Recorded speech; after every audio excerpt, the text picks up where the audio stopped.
all different types of data can be entered into cells in an Excel worksheet.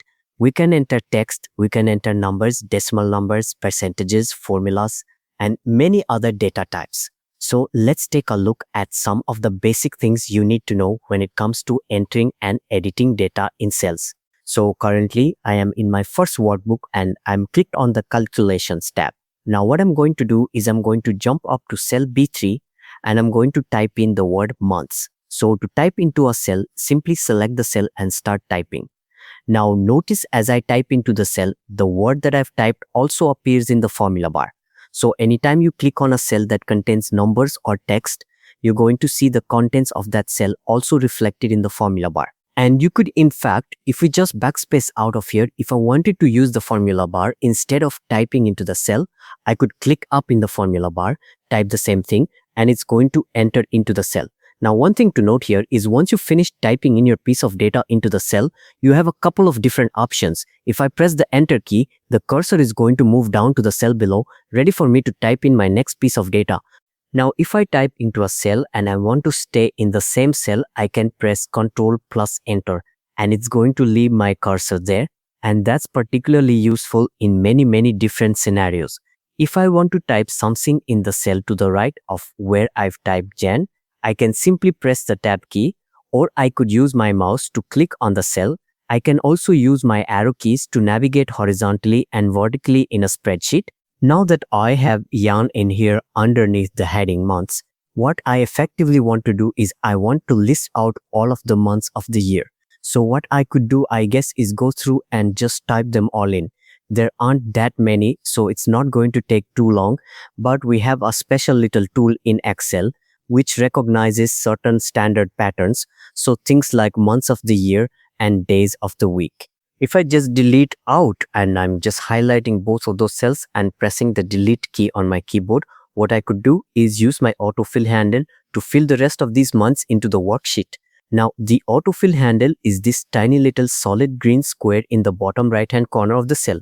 If I hover my mouse over it, you can see that it changes to a small black cross.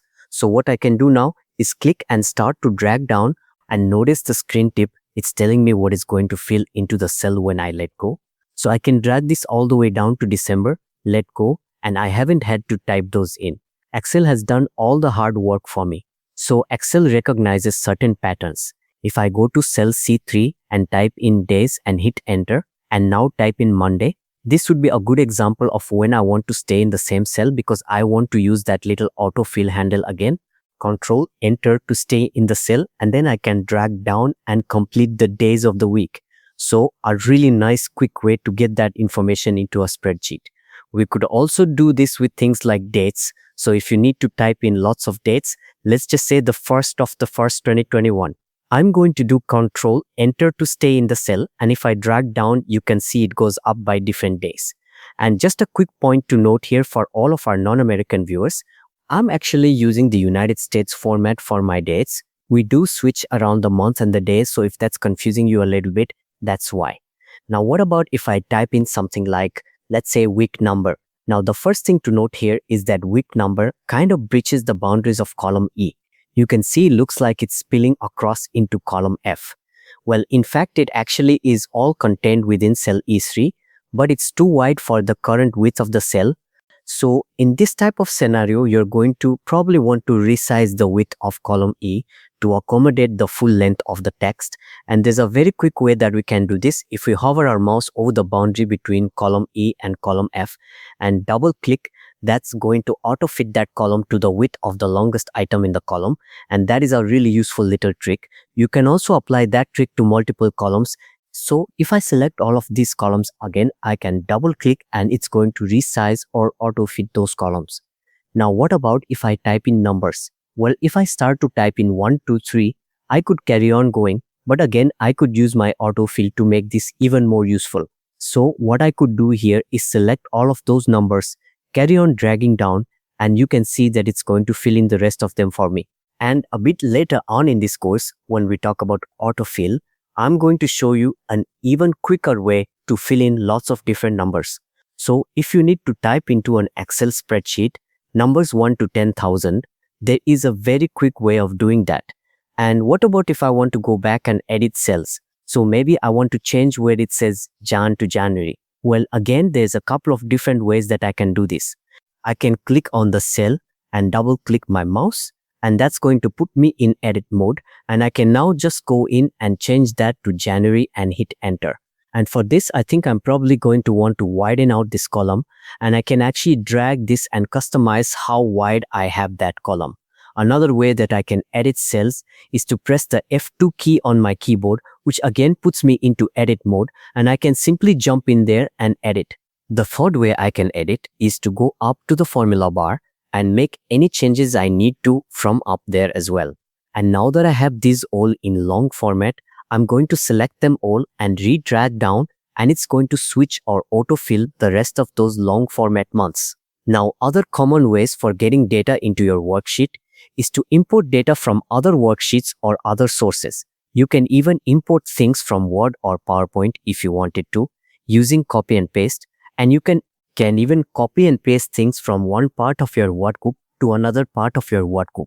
So for example, if I now wanted this little column of data here where we have the months, if I wanted to copy that and paste it over here in column L, I can simply do that using copy and paste. So I'm going to select all of these months up on the home ribbon. You can see in the clipboard group we have options for cut, copy and paste, and all three of these have keyboard shortcuts: Ctrl X, Ctrl C, and then Ctrl V. So it's up to you which method you use, and the difference between cut and copy is that cut will move and copy will copy.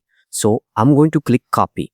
Notice that as soon as I click that, cell range now has those marching ants around the outside to show that I've selected and I'm about to copy. I can then click in cell L3 and I can click the paste button to paste that information in. Remember, if you want to deactivate this selection that you've made, just press the escape key. Now copy and paste works across the Microsoft applications. So if I have something in Word that I want to bring into Excel, I can do that by using copy and paste as well. So here I just have Hello World in a Word document. I can select it. I can use the same tools on the Home tab. I can copy. Let's go back to Excel. I can choose a cell and then I can simply click the paste button to paste that text in. And of course, if I want to, I can reformat this so it matches the font of everything else in my workbook. So currently I can see that this is Calibri font and the rest of my workbook is in Arial. So I can simply go in and also change this to Arial. Now the final thing that's worth noting here is that if you're going to use the formula bar to enter data in, so for example, if I select, let's select cell C4, if I want to change this to Monday, I can do that up in the formula bar and I can simply type in Monday. Notice that I also have a little tick and a cross next to the formula bar, and the tick is basically the same as pressing the enter key. If I decide I want to cancel and just go back to the word mon, I could click on the cross to cancel. So in this case, I'm happy with this. Let's click the tick, which is basically the same as clicking enter, and I'm now going to drag down to change all of those to the long version of the day.